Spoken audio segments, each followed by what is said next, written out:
Movie के start में हम ली और उसकी गर्लफ्रेंड युवान को देखते हैं। दोनों पेंटिंग किया करते थे और इस काम में कामयाब होना चाहते थे। युवान ओरिजिनल पेंटिंग्स बनाती थी जबकि ली फेमस पेंटिंग्स की डुप्लीकेट्स बनाता था। ली बहुत ज्यादा टैलेंटेड था, इसलिए वो आसानी से किसी भी पेंटिंग का डुप्लीकेट बना सकता था, मगर वहाँ के डीलर्स ली के काम को पसंद नहीं करते थे, इसलिए उसकी पेंटिंग्स बिकती नहीं थी। फिर एक दिन ली को पता चलता है कि एक आदमी जिसका नाम लुकमान था वो युवान की पेंटिंग को एग्जीबिशन में रखना चाहता है। अब युवान चाह रही थी कि उसकी पेंटिंग के साथ साथ ली की पेंटिंग को भी वहां रखा जाए, मगर ली की पेंटिंग्स कॉपी होने की वजह से लुकमान इनकार कर देता है। ली उनकी बातें सुनकर युवान को कहता है कि तुम उसकी ऑफर एक्सेप्ट कर लो। अब नेक्स्ट सीन में हम देखते हैं कि युवान की पेंटिंग्स एग्जीबिशन में रख दी गई हैं और वो वहां अपनी पेंटिंग के साथ ली की एक ओरिजिनल पेंटिंग भी रख देती है। तभी एक पेंटर नामी आदमी वहां आकर ली की पेंटिंग का मजाक उड़ाने लगता है। युवान उसके इस बिहेवियर पे बहुत ज्यादा गुस्सा होती है। पेंटर के वहां से जाते ही ली उसका पीछा करता है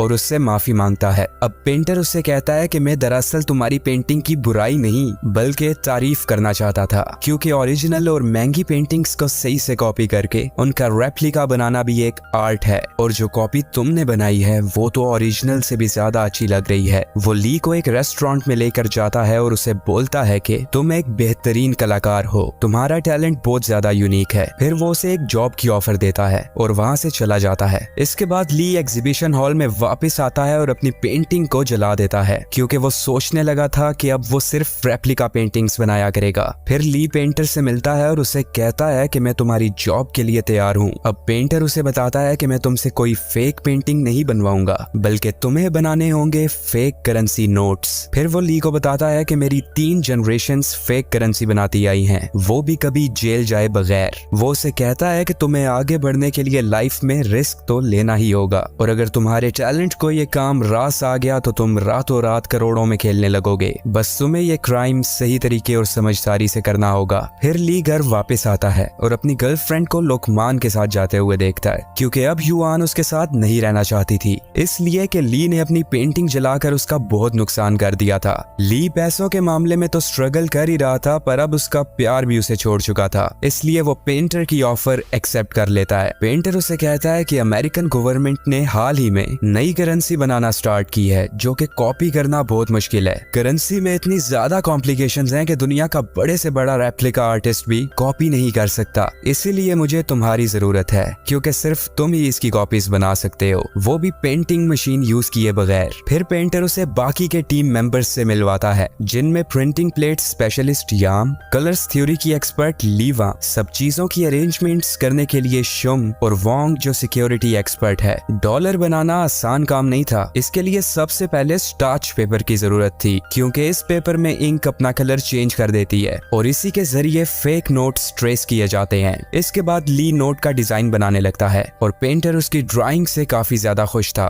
लेकिन अब उनको नोट के बीचों बीच वाटरमार्क लगाना था, जो कि एक मुश्किल काम था। इसके लिए पेंटर उसे कहता है कि जैसे पुराने चाइनीज पेंटर्स अपनी पेंटिंग की 3 लेयर्स बनाते थे, बिल्कुल वैसे ही हम भी अपने करेंसी नोट्स की लेयर्स बनाएंगे और सेंटर वाली लेयर में हम वाटरमार्क को रख देंगे। इसके बाद हम देखते हैं कि नोट की फर्स्ट कॉपी तैयार हो चुकी है, लेकिन इस कॉपी के लोगों में ओरिजिनल नोट की तरह मोर इफेक्ट की जरूरत थी, मतलब कि एक एंगल से लोगों का गोल्डन और दूसरे से ग्रीन दिखना। अब इसके लिए कलर शिफ्टिंग इंक की जरूरत थी, जो कि मार्केट में नहीं मिलती। इसके बाद प्रिंटिंग मशीन खरीदने के लिए वो सब ईस्टर्न यूरोप जाते हैं। वहाँ सेकेंड हैंड चीजों की बहुत बड़ी स्क्रैप मार्केट थी और वो लोग $5000 में प्रिंटिंग मशीन खरीद लेते हैं। पेंटर ली को कहता है कि गवर्नमेंट करेंसी नोट्स बनाने में जो स्टार्च पेपर बच जाता है वो उसे टेलीफोन डायरेक्टरीज में यूज करती है, और फिर वो लोग डायरेक्टरी बनाने वाले से स्टार्च पेपर खरीदते हैं, लेकिन कलर शिफ्टिंग इंक अभी भी उनके पास नहीं थी, और इसके लिए पेंटर अपनी टीम के साथ ओरिजिनल करेंसी नोट्स के लिए गवर्नमेंट की जाने वाली इंक डिलीवरी पर अटैक कर देता है। ली भी उनके साथ ही था, और जब वो इंक को ट्रक से निकाल रहा था तो अंदर छुपा हुआ सिक्योरिटी गार्ड उस पे गोली जलाने लगता है, मगर उसके ऐसा करने से पहले ही पेंटर ली को बचा लेता है और फिर गार्ड्स के साथ साथ उस ट्रक को भी बॉम्ब से उड़ा देता है। पेंटर के ऐसा करने से ली उदास हो जाता है, क्योंकि उसने उन गार्ड्स की जान ले ली थी। दूसरी तरफ हम कैनेडियन इंटेलिजेंस को देखते हैं, जो कि हांगकांग के एक ऑफिसर विंग को जाली नोट्स की रोक के लिए अपॉइंट करती है, क्योंकि उनको मार्केट में चलने वाली फेक करेंसी की खबर मिल चुकी थी। और फिर पेंटर और उसकी team colour shifting ink use करके फाइनल नोट्स बनाने में लग जाते हैं, और फिर जो नोट्स बनते हैं हैं वो ओरिजिनल से भी ज्यादा ओरिजिनल लग रहे थे। अब ये बात उन सब के लिए बहुत खुशी की थी, मगर ली का मूड अभी भी ऑफ था। वो पेंटर से पूछता है कि जब ये इंक खत्म हो जाएगी तो क्या तुम और इंक के लिए फिर से लोगों की जान लोगे? और फिर वो कहता है कि ये काम खत्म होने पर मैं तुम सबको छोड़ के चला जाऊंगा। पेंटर उसकी इस बात से गुस्सा होता है, मगर फिर वो ली को काम पूरा होने पर जाने की इजाजत दे देता है। इसके बाद इस करेंसी को बहुत से बैग्स में भर के अलग अलग जगहों पर फेक नोट्स के क्लाइंट्स को दे दिया जाता है। फिर एक दिन ली कलर शिफ्टिंग इंक का एक जुगाड़ निकाल लेता है। वो उसे एक कार दिखाता है जिसके पेंट में कलर शिफ्टिंग इंक यूज की गई थी, और फिर ली उस पेंट से इंक को एक्सट्रैक्ट करने के काम में लग जाता है। दूसरी तरफ पेंटर अपने सबसे पुराने क्लाइंट जनरल से मीटिंग करने जाता है। जनरल का खास बंदा उन फेक नोट्स को अपनी एक एक्सपर्ट चिंग से एग्जामिन करवाता है। तभी अचानक ली वहां आ जाता है और उसका चिंग से आमना सामना होता है। ली वहां इसलिए आया था क्योंकि उसने कलर शिफ्टिंग इंक बना ली थी और वो ये न्यूज पेंटर को सुनाना चाहता था। पेंटर ली की इस अचीवमेंट पे बहुत खुश होता है और उससे अपने साथ जनरल से मिलवाने ले जाता है। पेंटर यहाँ जनरल से कोई डील करने नहीं आया था, बल्कि उसके दिल में कई साल पुराना बदला था,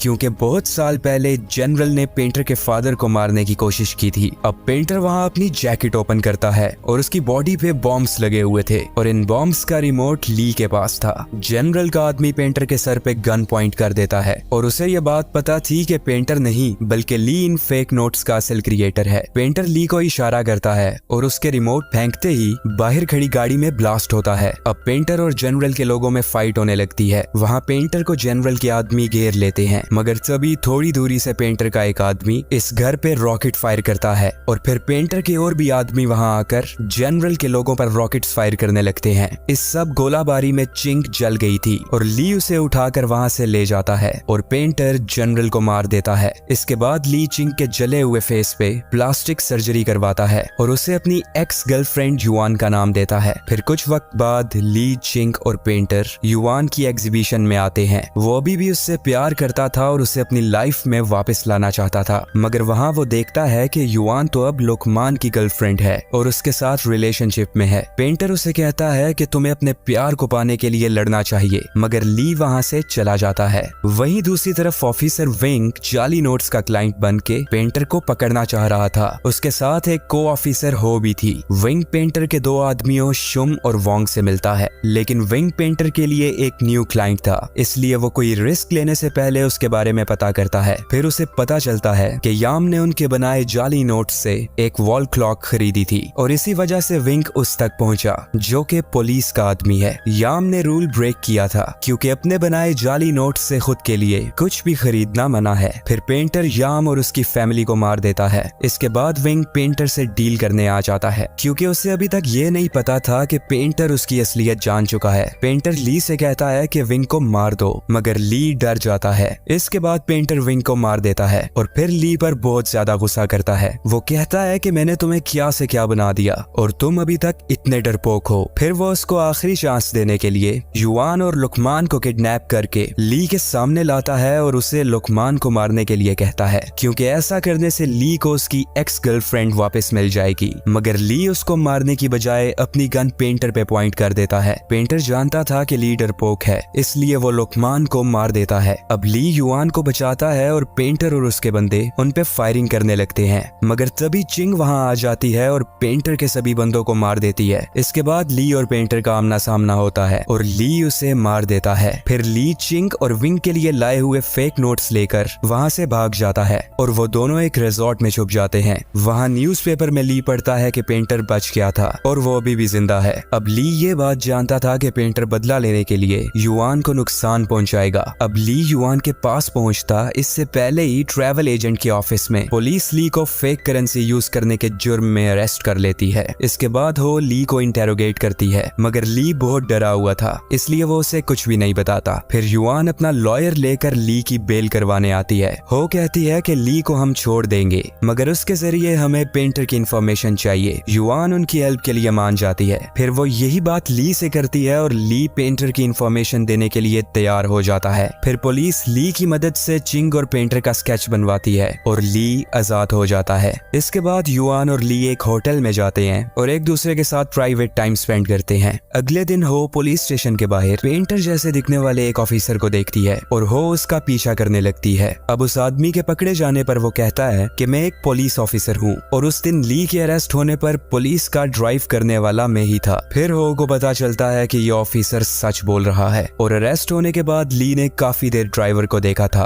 और फिर पेंटर की जगह उसी ड्राइवर का स्केच बना दिया था। फिर हम एक फ्लैशबैक देखते हैं जिसमें हमें पता चलता है कि पेंटर नाम का कोई आदमी दुनिया में है ही नहीं और इस सारी गेम का मास्टरमाइंड ली खुद है। उसने खुद का रोल उस पेंटर को दिया था जो दुनिया में एग्जिस्ट ही नहीं करता था और ली ने ही अयाम और उसकी फैमिली के साथ साथ सबको मारा था और पेंटर तो बस एक फिक्शनल कैरेक्टर था ताकि ली खुद सेफ रह सके। जब हो रिजॉर्ट पहुंचती है तो ली युआन के साथ वहां से भाग चुका था और फिर हो को यह भी पता चलता है कि जो युआन ली की बेल करवाने आई थी वो रियल युआन नहीं थी, क्योंकि रियल युआन तो अभी भी अपनी लाइफ में पेंटिंग्स बनाने में मसरूफ थी और ली के साथ जो युआन थी वो एक्चुअली चिंग थी, क्योंकि ली ने उसकी फेस सर्जरी के साथ साथ आइडेंटिटी भी चेंज कर दी थी। और जब चिंग ने उस दिन एग्जीबिशन में युआन को देखा था तो वो समझ चुकी थी कि ली उसकी जगह युआन से प्यार करता है और फिर उसी ने लुकमान और युआन को किडनैप किया था और फिर उसने ली से डिमांड की थी कि वो युआन को मार दे। इसी वजह से उस दिन ली के बंदों और युआन के लोगों में गन फाइट हुई थी और फिर चिंग वहां से भाग गई थी। इसके बाद उसने ली की बेल भी इसीलिए करवाई थी क्योंकि वो ली से बदला लेना चाहती थी। ली की सोच थी कि जिस चीज को तुम चाहते हो वो अगर तुम हासिल ना कर सको तो किसी और चीज को खरीद के उसी जैसा बना दो, जिसकी एक मिसाल जाली करेंसी है। चिंग ली की वजह से बहुत हर्ट थी, इसलिए वो हो के लिए लाइटर में एक पेपर छोड़ देती है जिसमें उस बोट का नंबर था जिसमें उसने ली के साथ जाना था।